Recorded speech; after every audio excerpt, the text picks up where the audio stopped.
Guardians, do you want to have a 165% damage reduction from your enemies, electrifying everything around you using your abilities, and provide increased movement speed, reload speed, and class ability regeneration for yourself and your allies just by casting your dodge? Well, look no further, this build is for you. So this build is primarily towards amplifying yourself and also jolting tons of targets, which will equivalent to you getting a damage resistance. And we also have other ways for us to increase our damage resistance even further. So this is basically like a tank slash jolting build, and we're most likely going to be using our abilities to jolt targets, and also we are using our weapons to give us increased ability regeneration for us to use our abilities more often, specifically our exotic weapon. But for our other two legendary weapons, we also have these perks that will benefit from each of our melee and class ability. In order for us to get an increased damage resistance when jolting targets, we're going to need to use this new chest armor called the Gifted Conviction. Whenever we activate our Ascension or Tempest Strike, it will throw bouncing explosives at nearby targets that jolt them and also damage them. And whenever we jolt nearby targets, it would grant us damage resistance. So you could be able to hold ×4 resistance. So if you were to get ×2 resist, it would give you 25% damage reduction. If you were to get ×3 resistance, it would give you plus 40% damage reduction. And lastly, if you get ×4, that is the highest you can go, you would get a plus 50 damage reduction to enemies within 10 seconds. And you can also refresh the timer when jolting targets while you have this resist perk proc.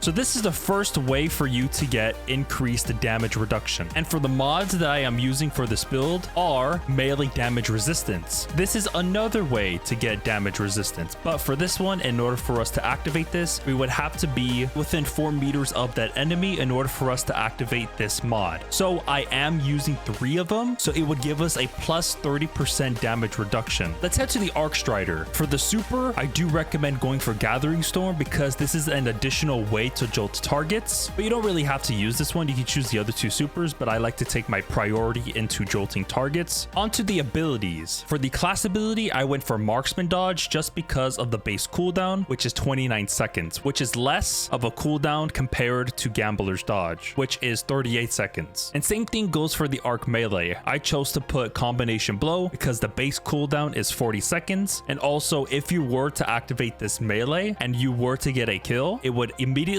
refresh your class ability. We are most likely not going to be doing that because of one of our aspects. And also for the Arc Grenade, you can choose any grenade you like for the build, but for me, I wanted to change it up a bit because I would always use pulse grenades, so I chose to put Storm Grenade. Let's head to the 2 aspects you're going to need for this build. This one's a new aspect and it's called Ascension. Whenever you're in midair and you were to consume your class ability, it would summon an Arc Staff and it would lift you up into the air, creating a burst of energy that would 1, amplify you, and 2, jolt to nearby targets. So for this aspect and the next one that I'm going to explain, whenever you were to activate it, it will release 3 tracking arc projectiles in front of you that will jolt to targets as well. And also whenever you become amplified, it would 1, increase your movement speed, and it would also increase your weapon swapping. And lastly, it would give you plus 50 mobility once you have amplified proc. So for this build, we are prioritizing in mobility. So all you would have to do is go up to 50 for your stats. And once we get amplified, it would boost that up to 100. For the next aspect, be sure to go for Tempest Strike. And whenever you slide and activate your charge melee ability, it will release an arc wave in front of you, which will jolt the target. So both of these aspects will jolt targets, which will stun overload champions. Let's head to the fragments. For the first one, I chose to put a Spark of Shock because your arc grenades jolt targets,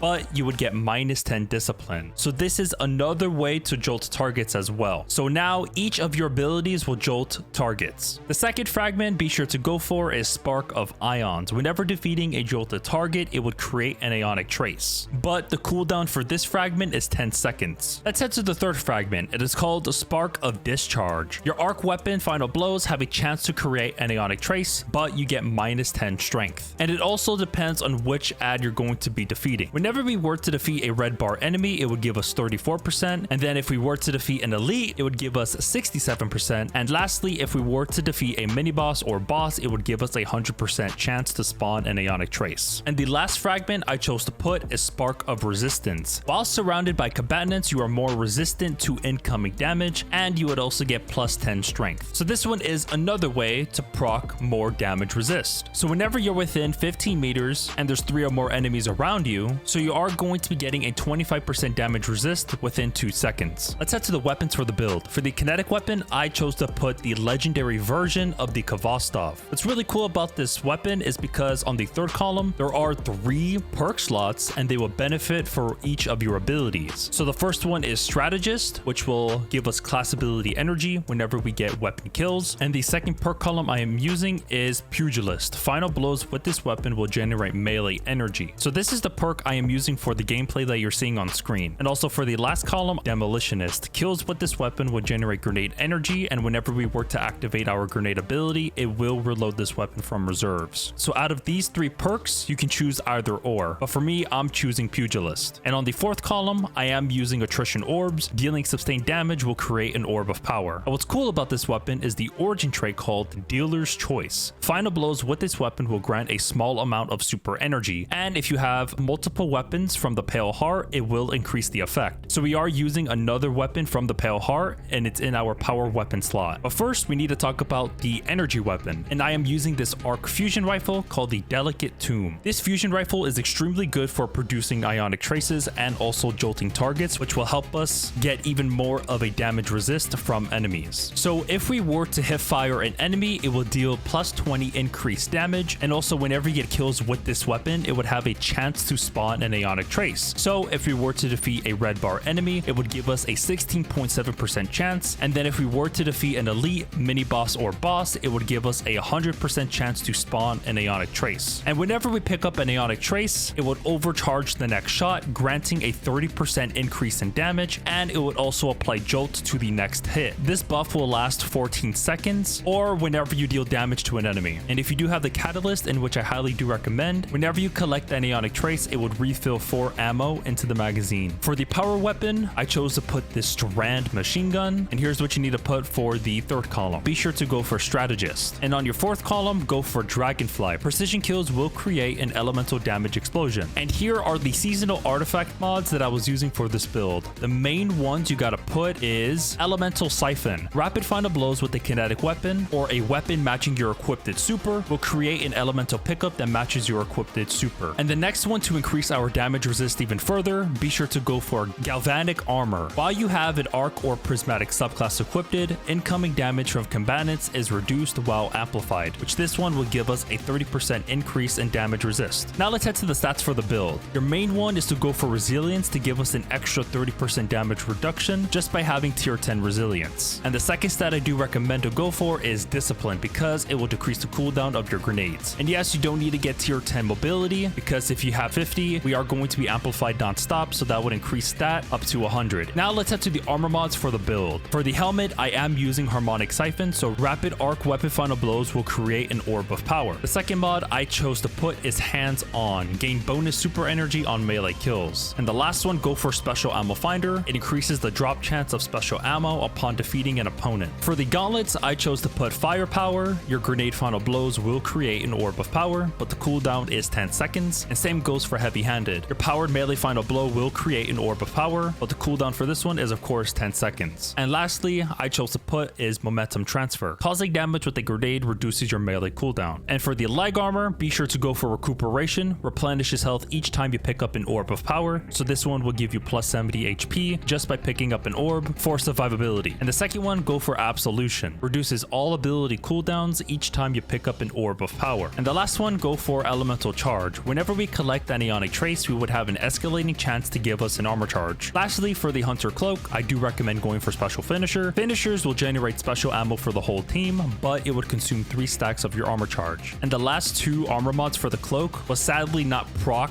whenever you are using the Ascension aspect, so I just wanted to let you guys know about that. So for me, I am using Reaper. Whenever we get a kill after we activate our class ability, it will spawn an orb of power. And the second one is Bomber. Reduces grenade cooldown when using your class ability. If you guys enjoyed this video, be sure to hit that like button and also subscribe. I'll greatly appreciate it. I hope you guys have a good rest of your day. day, evening, or afternoon. Take care and peace.